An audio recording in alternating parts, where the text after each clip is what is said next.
salaamaaleykum sunu mbokk ak xarit yi ñuy seetaan ci seen canal YouTube Gueye Studio ñoo leen di nuyu di leen ziar di leen béggee bu baax a baax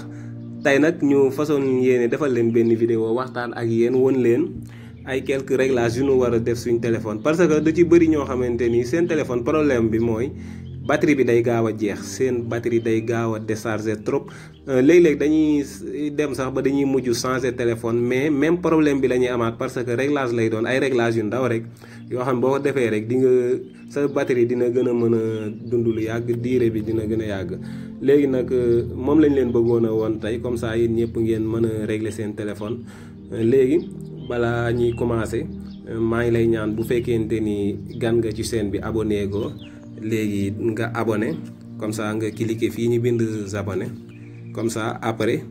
nga cliquer cloche notification bi bu ko defee vidéo bu ñu defar rek da nga koy mën a jot automatiquement bu fekkente ni tey vidéo bi neex la nga aimé ko te tamit boo yaakaaree ni ñeneen war nañ cee jëriñu nga partager ko lu ci mel ni Facebook WhatsApp wala yeneen réseaux sociaux yi léegi pour ñu bañ a perte temps bu bari léegi dañuy daal di commencer ma won leen léegi li ngay njëkk a def mooy saaboo nga xamee ni dem nga ba sa téléphone utiliser woo application yu bari da nga leen a war a fermer léegi boo xoolee sa téléphone tey touche bi am ñetti traits yi 3 traits yi moom ngay appuyer comme ça gis nga application yi dañuy nekk fii léegi nga fermer leen yëpp dañuy jël batterie suñ nekkee fii dañuy consommer léegi mën nga leen a fermer nii benn ba léegi tamit pour mu gën a gaaw gis nga fii ñu bind tout fermé bu la neexee nga appuyer ko rek bu ko defee moo gën a gaaw léegi application yëpp nga fermer leen ndax fi mu toll nii gis nga ba léegi nii boo demee ba si yàgg xaaral ma wanaat la nga tijjiwaat beneen application automatiquement day nekkaat foofu gis nga mais soo ci paree rek nga koy def nii loolu bokk na ci lii sakkanal sa batterie bu loolu jàllee nga ñëw fii nga glisser waat encore léegi boo xoolee gis nga léegi fii gis nga yi di consommer nii dañuy jël batterie léegi Bluetooth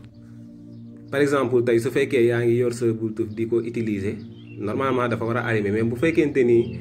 Bluetooth bi defoo dara dafa tàkk noonu rek da nga koy désactiver nga fay ko parce que day jël courant même données mobiles yi nii tamit su fekkente ni yaa ngi connecté mais su fekkee connecté woo même bu fekkee bari nga connexion sax mais léegi connecté woo nga fay ko moo gën parce que boo ko bàyyee noonu bu fekkee sa connexion attan na ko tamit problème bi mooy day jël sa batterie moom tamit nga fay ko wifi bi tamit c'est la même chose su fekkente ni yaa ngi toog di connecté ci wifi bi amul problème parce que c'est obligatoire pour nga taal ko ndax da nga koo soxla mais su fekkente ni utiliser woo ko wala sori nga fi nga doon connecté ci wifi bi wala yu mel noonu moom tamit nga fay ko comme ni bu ko defee ñoom dootuñu jëlati courant après nga ñëw fii nii tamit da ngay glisser waat léegi gis nga fii nii tamit xam nga mi tàkk nii mooy fii di bële nii ñu bind ci synchrone moom tamit nga kii ko nga désallumer ko après da koy moom da ngay confirmer fii da ngay pësaat ok voilà am na beneen bu ma fàtte woon fii dafa tàkkul moo tax voilà léegi position dafa fekk ni man dafa fayoon ni mais moom tamit day faral di jël courant mi ngi nii bu fekkoon dafa tàkk moom tamit comme da nga koy fay mais dama ko fekk mu fay nii léegi tamit après fii nii mode consommation batterie moom tamit da nga koy activer après gis nga boo activer da ngay appuyer fii appliquer comme ça moom bokk na si liy gën a dimbali téléphone pour mu gën a sakkanal batterie moom am na ci solo lool. léegi bu loolu jàllee nga ñëw fii nga dugg paramètre nga xool application yi parce que am na si bëri na application yoo xam tamit dañuy nekk fii daanaka doo ko utiliser ba pare muy vide sa batterie léegi li gën mooy nga dindi ko application boo doyewul dara pour muy xatal sa téléphone di yokk sa consommation nga koy dindi léegi nga dugg boo duggee paramètre après da ngay glisser nga wàcc nga dugg application patienté tuuti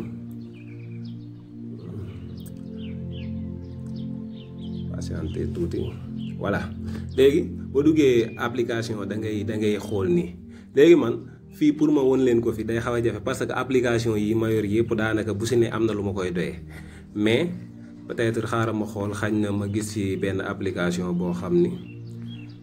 dinaa ko mën a dindi wala su ma gisul tamit ma dindi benn rek après graaw ma téléchargé waat ko